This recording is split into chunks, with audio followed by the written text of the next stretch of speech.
Today, we're up to 257 cases and 11 deaths. I do want to say the one major thing that has changed since our last press conference is that the state is now releasing the names of the facilities that have had cases at it. The one thing I do want to say is that is a concurrent list, so they could have had a case at it a month ago or 6 weeks ago, and it's still going to be on that list. As they get cases, it's going to continually to be added for that, and it won't be taking off. The one thing that will not be released and will not be discussed as the state manages this information is the numbers that are at each facility, or if there's been any fatalities at each of the facilities. So they're releasing the lists because of all the questions that were asked, but they are releasing that list as we move forward. The one thing I do want to talk about, we've also received a lot of questions on what I'm going to call the state facility incident management team. I kind of want to describe that a little bit. We are fortunate to have that team based out of here in Clay County, but I want to describe what that is, because just because that team is here does not mean that they're, all the nursing teams and everything are here. What we have is we have what's called an incident management team. It's a regional incident management team that many of us are a part of, that they've brought in to help coordinate and organize these resources that are coming into our Northeast Florida area. So here at the EOC, we have an 8-person incident management team that consists of an incident commander, an operations chief, a logistics chief, a deputy logistics, and the logistics are the ones that coordinates the supplies and resources coming in and out of the region, planning, a deputy planning, and they have a health department regional advisor, and then they also have what I'm going to call a nursing safety person. So as the nursing teams come in, they do come here to Clay County. We're fortunate to have them staying here in Clay County. They get briefed in this room that we're in now. They get a safety briefing, and then they're sent out on a mission. And those missions could be in Marion, Nassau, Levy, wherever those mission sets are. This is just where that management team is based on it. The nursing teams, they currently have 7 teams of nurses and 4 task forces of veterans, nurses and doctors that are here, and they have 1 guard medical team that is coordinated out of this. So it's a total of 60+ doctors and nurses that are all being coordinated right here out of the Clay County Emergency Operations Center, the state team, and then again, they're going to many other counties. None of the medical teams are currently in Clay County as far as working that. We were fortunate, we got those resources early on. They did that, and now they're out in the other counties kind of replicating what they've been doing in other counties. We know these have been very trying times for our residents out there, and we had a special guest this morning with Clay Behavioral, and we really want to let our folks know that we do see the end in sight. We're working with the governor's office to try to develop what that reopening plan looks like. It's his executive order that is currently keeping our businesses closed in the stay-at-home order. So we're really wanting to work with them and see what that looks like. And we're working with a lot of our partner agencies as to what I'm going to call a reopening plan looks like. It's not going to be flip a switch and everything come back on at once. The trends do show a flattening of the curve because of the physical distancing you guys have been doing. We're all in this together. It's our residents and our partners that have been working this and helping this not be as bad as what they originally expected it to be in our community. There will soon be a new normal in Clay County, and that's going to be the keeping small gatherings. It's going to be special precautions when we're out with our vulnerable residents, and then our travel and those type things. So we're working with our state and federal partners as to what that's going to look like, but there will be a new norm very soon here in Clay County. The one thing I want to talk about is what we've been pushing is we're still hearing that there's some residents that are in need of food. There should not be a Clay County resident that needs food. If you need food, please go to alert.claycountygov.com or call 1-877-252-9362, and we can get you assistance in getting food from one of our food banks, or we even have deliveries out there for residents that can't leave their home for whatever reason. We do have volunteers that have been vetted, and they've been delivering the food for us out there. So far, to date, we have the seniors have are feeding about 1,500 meals per week. The schools have fed about 18,121 meals, and our food banks have served about 143,770 meals. So totaling 164,939 meals that's been served from our various operations that we have here in Clay County. We do have our citizen call center that is open Monday through Friday, 8 to 5, and that number is 877-252-9362. So far, to date, we've fielded 5,024 calls for service questions to our citizens. So I encourage you, if you have any questions about this event, please feel free to call that. And then, as always, I want everyone to keep the correct information as we move forward. There's going to be a lot of moving parts, just as it was moving very fastly when we stood up.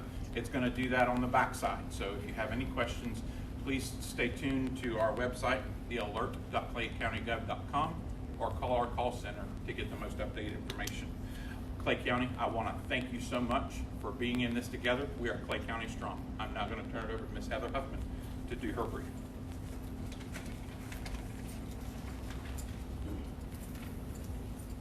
Thank you, John. Thanks for your partnership during this event. I greatly appreciate it.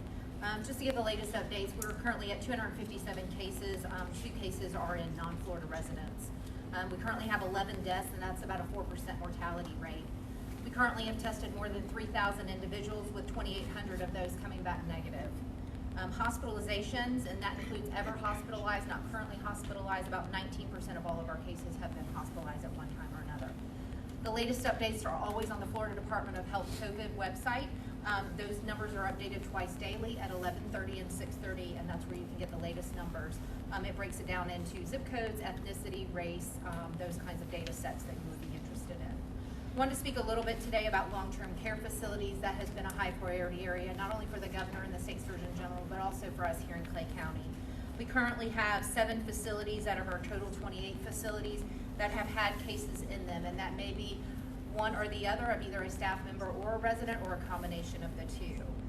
What we've been doing thus far, and this has been since the beginning of the 42 days that we've been doing twice a week calls with these long-term care facilities and hospitals to discuss current issues that they may be having.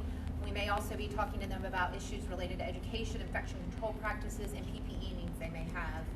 We have started this week, in addition to those 2 times a week calls with those facilities, we will have started this week doing an actual call down of ALFs in nursing homes 3 times a week by my DOH nursing staff to reach them individually and have one-on-one conversations about their needs and their facilities, about not only their residents, but PPE needs and staffing needs.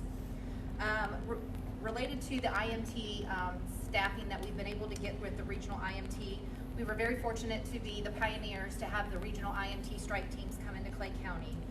Some of their tasks and duties included swabbing of all residents and staff in 4 of our facilities that have had outbreaks. We've been able to do nurse education and hands-on infection control practice training with those staff that work within those facilities. We've been able to bring in RN preventionists that have been trained in infection control practices to be able to perform assessments on infection control practices and gaps, looking for those gap analysis.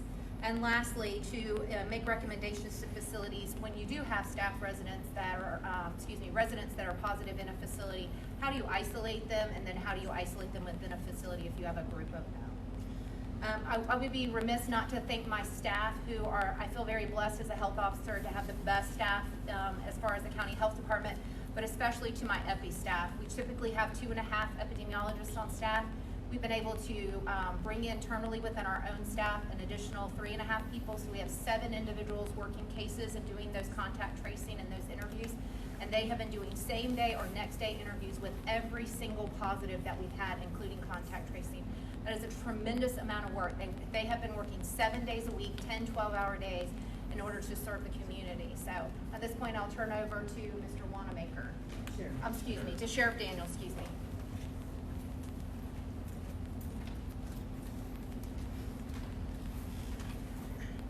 Hey everybody, me again, Sheriff Darrell Daniels. I want to give a shout out to the men and women of the Clay County Sheriff's Office who are tirelessly out there serving and protecting the citizens of Clay County. This morning, some of the men and women of the Clay County Sheriff's Office served a narcotics search warrant on Stagecoach Drive, and that netted a couple of firearms and some drugs, methamphetamine in particular. There's a 5-time convicted felon who was in there selling methamphetamine, and just want to announce the fact that we got him off the streets. Just a little bit of follow-up for one of our employees who had the COVID-19 flu. That employee tested negative and then positive, so the employee is back in the waiting pattern again to come back to work, although in good spirits. At the Sheriff's Office, we're continuing to do what we need to do to make sure that our employees are safe. We have had 0 folks in the jail. The inmates who have come down with this COVID-19, and none of the other employees other than that one I spoke about.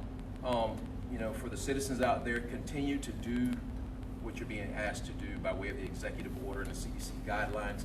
One thing, that I'd be remiss to speak about is the fact that, we stand at the podium and we talk about washing your hands and doing the things that, have been ordered through the guidelines. But, that's under the assumption that people know how to wash their hands. And we talk about universal precautions as if people already know what universal precautions are. And some of you out there, and I hate to say it like this, have some of your same nasty habits that you had before this thing came to be. So when you wash your hands, why don't you do me a favor? Look at Google. Google knows everything, so I'm told. And look at what universal precautions actually are to get the basic one-on-one on what washing your hands actually looks like. It's not that little rinse spritz thing that a lot of people do. And enough of that, because I'll be out of my lane if I talk a little further on that. I want to give a shout out to the people at the Clay Chamber who we checked on today. Just gave a drop-in visit on those folks.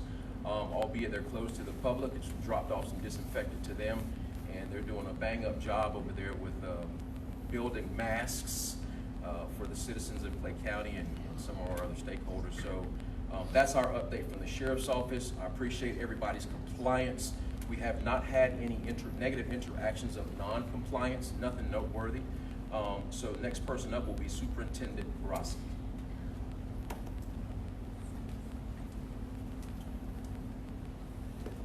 Thank you, Sheriff. Just want to give a couple of quick announcements. As you know, on Saturday, Governor DeSantis has closed all public schools in the state of Florida, which means in Clay County we'll be practicing distance learning for the remainder of the school year. I also wanted to announce that we have moved our graduation ceremony, which was formally scheduled for May 29th until July, and a specific date will be forthcoming. We believe that it's important to have a traditional graduation ceremony. We overwhelmingly heard from the class of 2020, as well as parents and the community itself. And so we will have a traditional graduation ceremony. Of course, we'll have to follow the CDC guidelines, state and federal regulations that are in place at that time. So more information will be forthcoming. We will release information in the coming days related to the pickup and drop-off of various items. If you recall, in schools at the end of the school year, there's a procedure. Students have textbooks, they have Chromebooks. Schools have personal items that students left there. We want to consult with our partners at emergency management as well as the health department and ensure that the process that we go through at the end of the year meets the guidelines for the safest possible distribution and collection of materials at that time. We're very proud in the Clay County school system. As Mr. Ward had announced, we have delivered many meals to students in need. We will continue to do that at our 17 sites that are listed on our oneclay.net/coronavirus website, and that's from 11 to 1. Students will receive 2 meals at that time. We heard parents, they didn't want to make 2 trips to the school, and so you get 2 meals in 1 trip. Chromebook distribution and repairs are still going on at this time. You can find that schedule on the oneclay.net/coronavirus website if you have an issue with your technology. Lastly, I just want to give a shout out to our teachers, our students, our parents, and our school leaders. I couldn't, in my wildest dreams, imagine that distance learning would go as well as it has.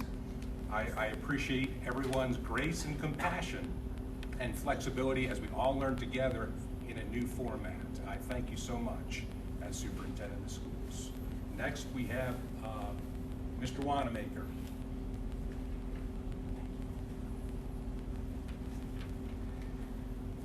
Good afternoon, ladies and gentlemen. I want to thank John, Heather, Sheriff Daniels, and Superintendent Brodsky for your latest updates. I also want to thank our first responders, doctors, nurses, and health department staff for keeping us and continue to keep us safe daily. Thank you. Now, we must stay the course. We continue to monitor and manage our response daily to this COVID-19 pandemic with an eye on those infected and those that require medical care. We're also focused on reopening Clay County. The President's phase plan begins with 3 gates. Those are symptoms, cases, and hospitals. Once we make it through these gates, we can begin the 3-phased approach. This is an extremely stressful time for all of us.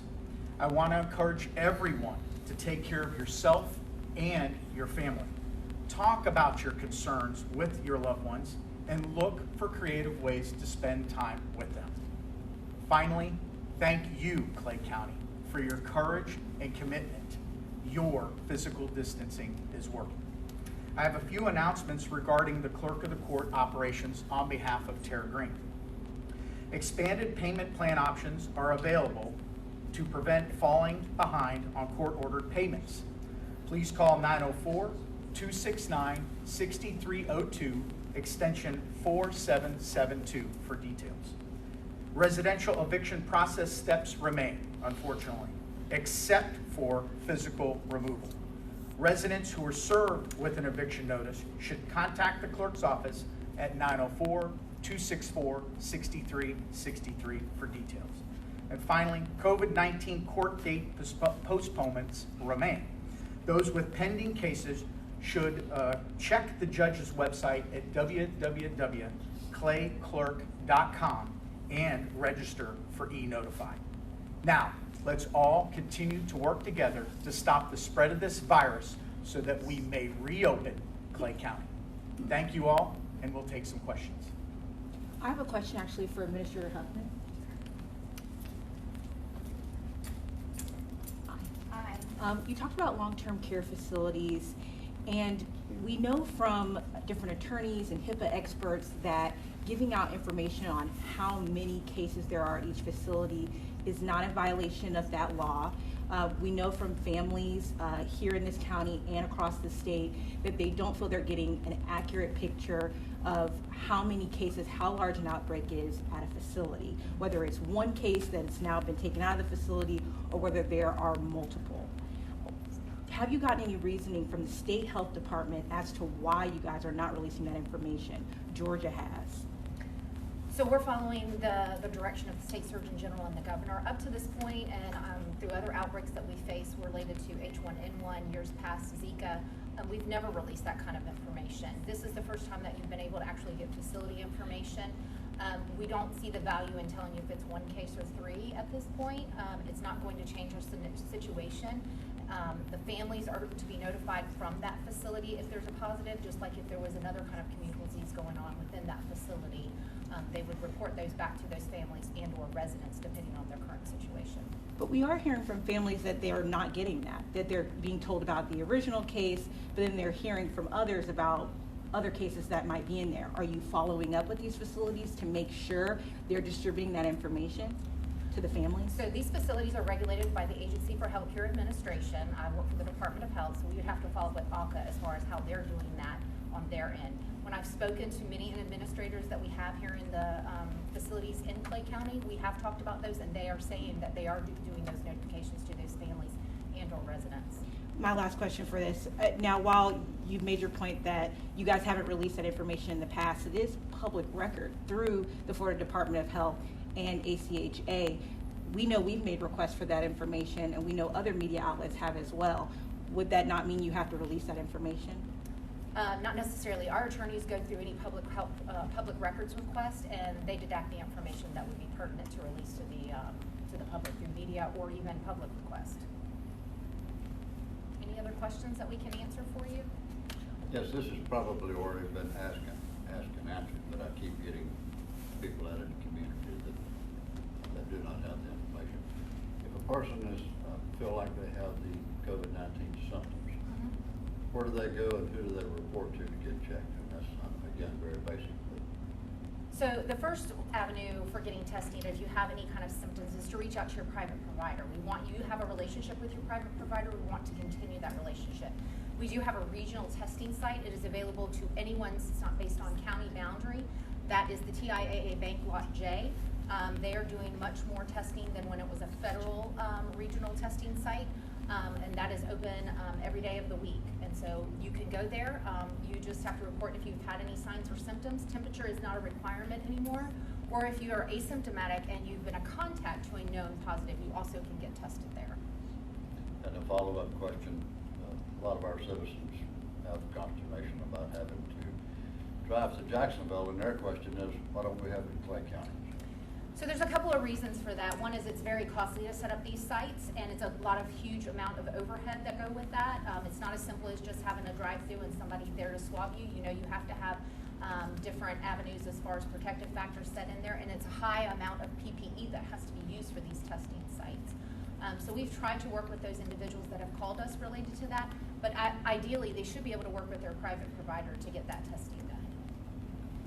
I have a question for the superintendent. Sure.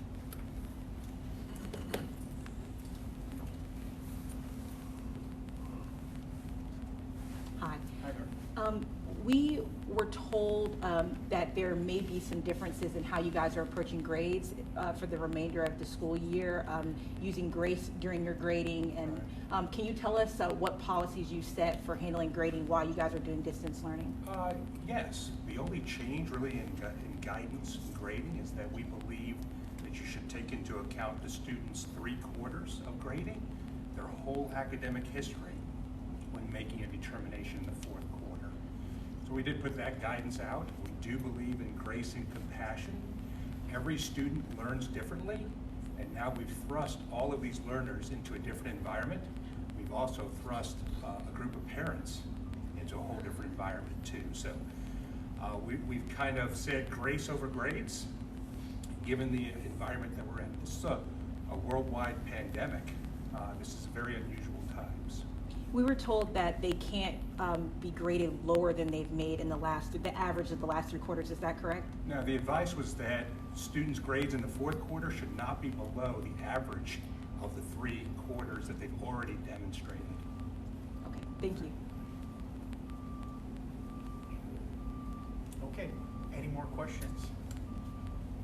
Thank you for all your time, and please remain vigilant. Thank you.